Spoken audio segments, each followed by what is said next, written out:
చేసిన తప్పుల్ని నువ్వు తెలుసుకో రాహుల్. నేను నమ్ముకుని బతుకుతున్న నీ భార్య పాపని నువ్వు మర్చిపోని క్షణం ఈ కుటుంబం నిన్ను నమ్మడం మొదలుపెట్టింది. ఆ రోజు కోసం, ఆ క్షణం కోసం నువ్వు ఏం చేస్తావో, నీలో వచ్చిన మార్పుని ఎలా చూపిస్తావో నువ్వు ఆలోచించుకో.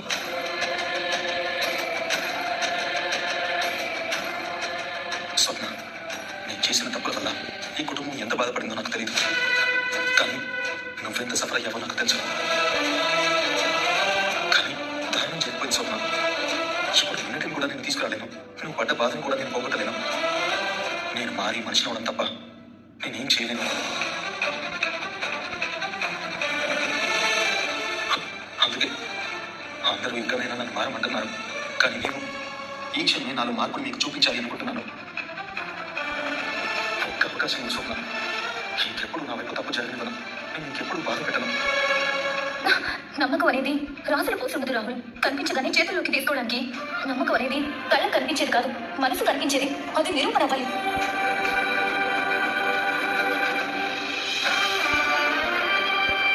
ఈ ఇల్లు అందరి ఇళ్ళలాగా ఓ 10 మంది తలదాచుకుంటున్న షెల్టర్ కాదు. ఎవరైనా పోతున్నా వదిలేయడానికి. అందరూ ఒకే మాటగా, ఒకే మనసుతో, ఒకే ఆలోచనతో పరువు ప్రతిష్టల కోసం బంధాలు పెనవేసుకుని బతుకుతున్న దేవాలయం. అలాంటి దేవాలయాల్లో ఏ ఒక్కరు తప్పు చేసినా మిగిలిన అందరూ బాధపడాల్సి వస్తుంది. అది నువ్వు గుర్తించాలి. భార్య భర్తల మధ్య క్షమాపణలో ఉండవు రాహుల్, నమ్మకమే ఉంటుంది. కానీ ఆ నమ్మకం నాకు కలగాలంటే నీ మాటలతో కాదు, నీ మనసుతో నిరూపించు.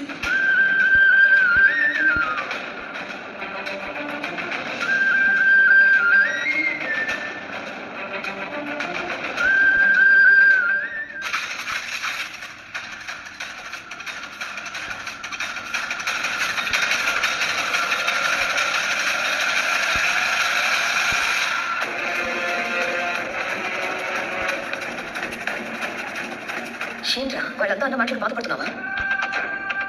నువ్వేదో తప్పు చేసినట్టు అంతలా కుమిలిపోతూ ఏడుస్తున్నావు ఎందుకురా? నేను చేసిన తప్పులు పెరిగి పెరిగి నాకే భారంగా మారాయి మమ్మీ. కనీసం ఏడ్చైనా ఆ భారాన్ని దింపుకుందాం అనిపిస్తుంది. సిగ్గనిపించట్లేదా మాట్లాడడానికి? తప్పు చేసిన మగాడు ఏడుకుదురా, పంతం పట్టిన ఆడది పశ్చాత్తాపడకూడదు. అందుకు బెస్ట్ ఎగ్జాంపుల్ మీ మమ్మీయే. అసలు నువ్వేం తప్పు చేశావంటే అంతలా బాధపడుతున్నావు? తప్పేదైనా చేశాడు అంటే ఇంట్లో వాళ్ళే చేశారు. రైట్, ఒక చోట తప్పు జరిగిందంటే పరిస్థితులు కారణమవుతాయి. పరిస్థితులు అంటే పైన ఊడిపడతాయా? పక్కనున్న మనుషులు పెట్టే పరీక్షలేదా పరిస్థితులంటే? ఈ కుటుంబం అంతా కలిసి నీకు పరీక్ష పెడుతూనే ఉన్నారు. మనం అడిగినట్టు ఆస్తిలో వాటా ఇవ్వకుండా, మనకంటూ ఇంట్లో విలువ ఇవ్వకుండా, నిన్ను మనిషిగా గుర్తించకుండా, నువ్వేంటో ప్రూవ్ చేసుకునే అవకాశం ఇవ్వకపోవడం వల్లేరా నువ్వేంటో నిరూపించుకోవాలని, వాళ్ళందరి అండ లేకుండా బ్రతకాలని ఇన్నాళ్ళు తప్పు చేశావు. ఇప్పుడు ఆ తప్పు నిరూపించేశావు. ఇందులో తప్పే ఉంది? నేను చెప్పేది నీకు వింతగా ఉండొచ్చు, కానీ ఇదే నిజం. ఈ కుటుంబం ఎన్నిసార్లు నువ్వు తప్పు చేస్తున్నావు నిందిస్తున్నారు, వేలెత్తి చూపిస్తున్నారు, నీతులు వలిస్తున్నారు. కానీ నువ్వు ఎందుకు తప్పు చేయాల్సి వచ్చిందని ఒక్కరైనా ఆలోచిస్తున్నారా?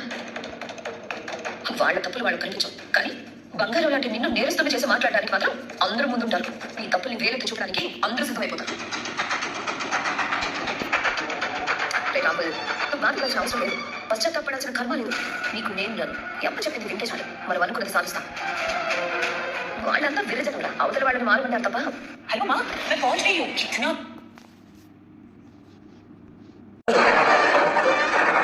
అందుకే నువ్వుగానే ఉండాలి, నేను నేనుగానే ఉండాలి.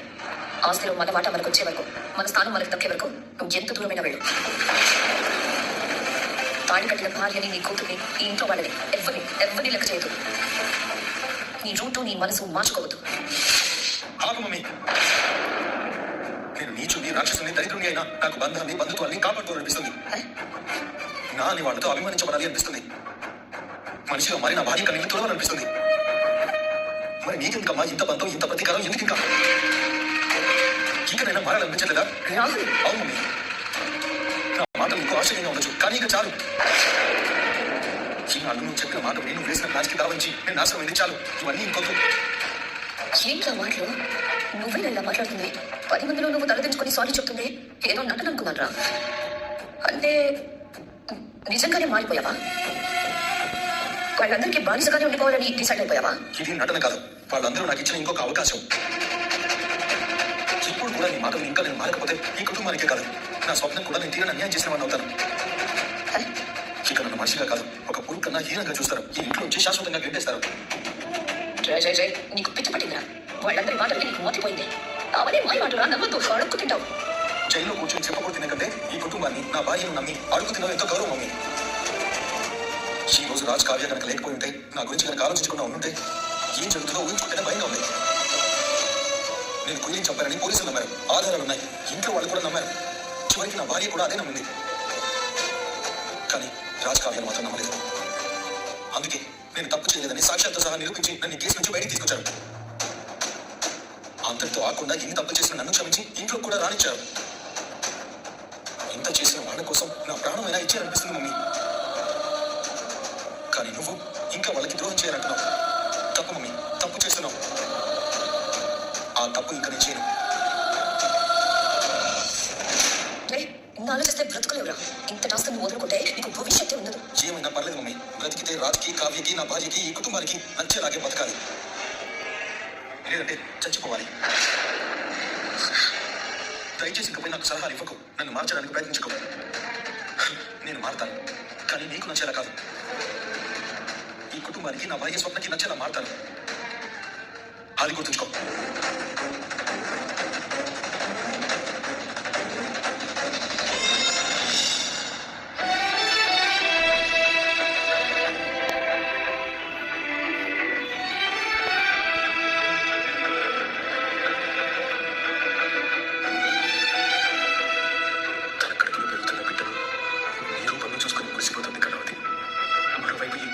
సంతోషంగా ఉండాలని ప్రయత్నిస్తుంది, కానీ తనకున్న గర్వం కలిగిపోతున్న సంగతి మర్చిపోయింది. ఎదుటి వాళ్ళ సంతోషంలో తన ఆనందాన్ని వెతుక్కుంటుంది. తనని బాధపడడానికి ఇష్టం లేక మొహం మీద చిరునవ్వుతో తిరుగుతున్నాను, కానీ తనని ఎలా కాపాడుకోవాలో అర్థం కావట్లేదు. మొదట్లో ఐస్ క్రీమ్ తినేటప్పుడు పళ్ళలో జివ్వు.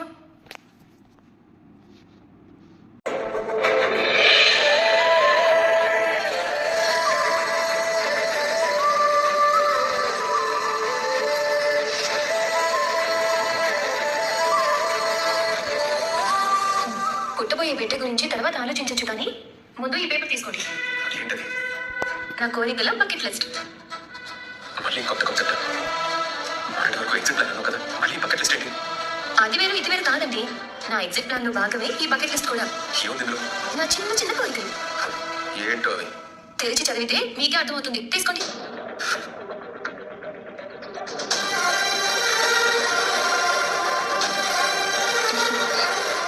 లిస్ట్ చాలానే ఉంది. టైమే తక్కువ ఉంది. టార్చర్ పెట్టచ్చని నిన్ను చూసే అర్థమైంది. ఏదైనాను తమరు నేర్పిన విద్యే నీరజాక్ష అంటారు కదా, మీ నుండి నేర్చుకున్నా. ముందు లిస్ట్ చూడండి. చూస్తున్నా. నా భర్త నా కోసం వంట చేసి పెట్టాలా? ప్రేమతో. నా భర్త నాకు చీర కట్టాలి పద్ధతిగా. క్యాండిల్ లైట్ డిన్నర్ కి తీసుకువెళ్ళాలి. సర్ప్రైజింగ్ గా. సర్ప్రైజింగ్ గా. బుల్లెట్ బైక్ నడిపించాలి. స్కూటీ సరిపోదా? ఏ అబ్బాయిలకి అన్ని ఆనందాలా? మాకోదా? అసలు దాని పొడవైన మోస్తావా? నా బరువు కూడా మోయడానికి మీరు దొరికిన శ్రీవారు. ఎందుకు? దాని కింద పడి ఊపిరాడుకున్న చావడానికా? చదవండి ఫస్ట్.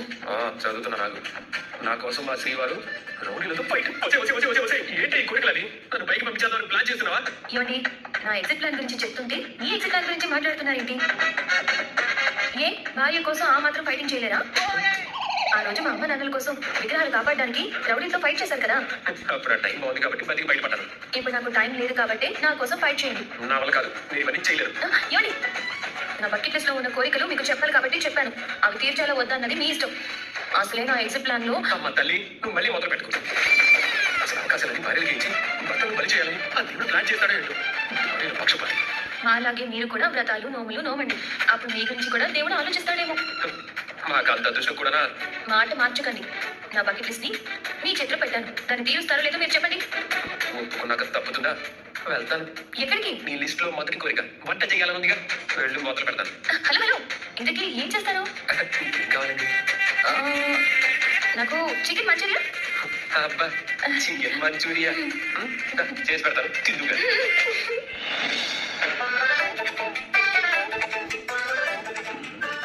ఏమిటి? ఏంటిది? గట్టిగా అరుగు. ఈ రోజు వంటగదిలో ఒక పెద్ద యుద్ధమే జరగబోతుంది. ఇంటికి ఎవరికి తెలియకూడదు. రాజుగారి పెళ్ళం కోసం చికెన్ మంచూరియా చేసి ముగ్గురిగా చరిత్రలోకి ఎక్కబోతున్నాడు.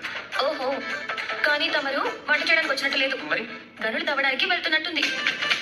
కిచెన్ లో ఈ చీకటి ఏంటి? తలక లైట్ ఏంటండి? చూడు, చూడు కలవతి, నా పంట నా పెళ్ళమే తినాలి, నా తంట నేనే పడాలి. నలుగురికి తెలిస్తే నవ్వులు పాలైపోవాలి. కాబట్టి చేసింది చూడు, పెట్టింది తిను. గట్టిగా మాట్లాడుకో, సైలెంట్గా ఉండు. కిచెన్ లైట్ అయినా ఆన్ చేసి పనిగా ఫ్లో. కిచెన్ లైట్ వేసుకుంటే తర్వాత వాళ్ళంతా నన్ను వేసుకుంటారు. ఈ హెడ్ లైట్ పెట్టుకుని ఏంటండి బాబు ఇదంతా? నీ ముగ్గుడు ఏం చేసినా నా కళావతి కోసం కన్ఫ్యూజ్ కాంగా ఉండు. కన్ఫ్యూజన్ ఏముంది ఇందులో? అంతే కలవతి, ఇప్పుడు నీ కోసం చికెన్ మంచిగా చేయాలి కదా, ఫస్ట్ ఏం చేయాలని ఆలోచిస్తున్నాను. అవును, ఇక్కడ చికెన్ ఎక్కడ ఉంది? ఇందుకే తెప్పించి ఫ్రిడ్జ్ లో పెట్టాను. ఓకేనా?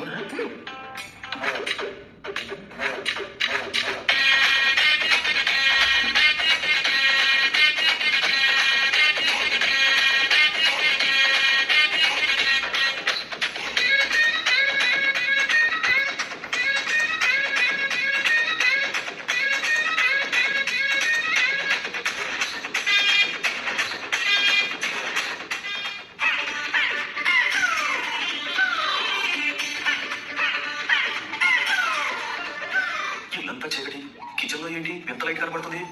ఏమేమో. ఏమండి లైట్ వేసుకోవచ్చు కదా? ఇప్పుడు లైట్ వేసారంటే అందరికీ తొలిపోతారు. ఇంకా పరువే కావాలి. అలాగా చెప్తాను సంగతి. ఏమండి నేను చేస్తూ ఉండండి, నేను ఇప్పుడే వస్తాను. సరే సరే, త్వరగా వచ్చి. సరే సరే.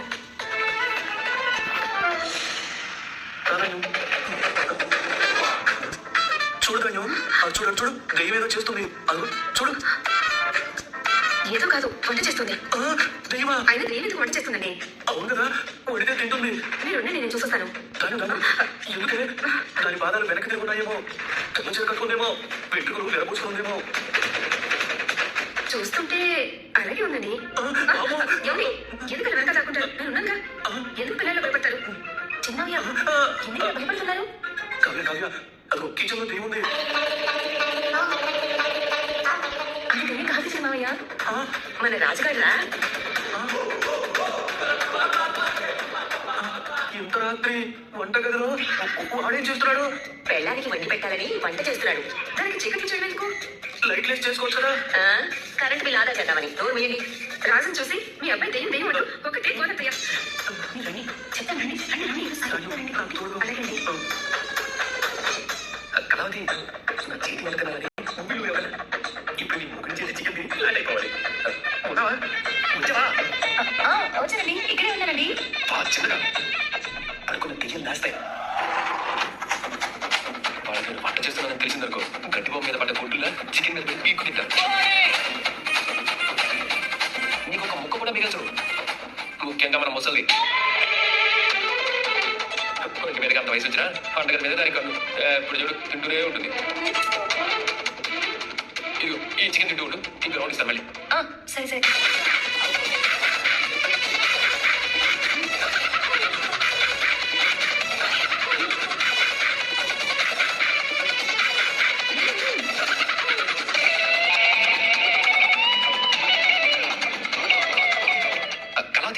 కళావతి తినేసావా? కళావతి అప్లేడి ఇంకో రౌండ్ వేస్తాను. అలాగే. ఏంటే మొత్తం తినేసావా? అవునండి, ఎక్కువ తినేసానా? అదే లేదు కళావతి, నీకు ఒలింపిక్స్ లో మెడల్ వద్దా సార్?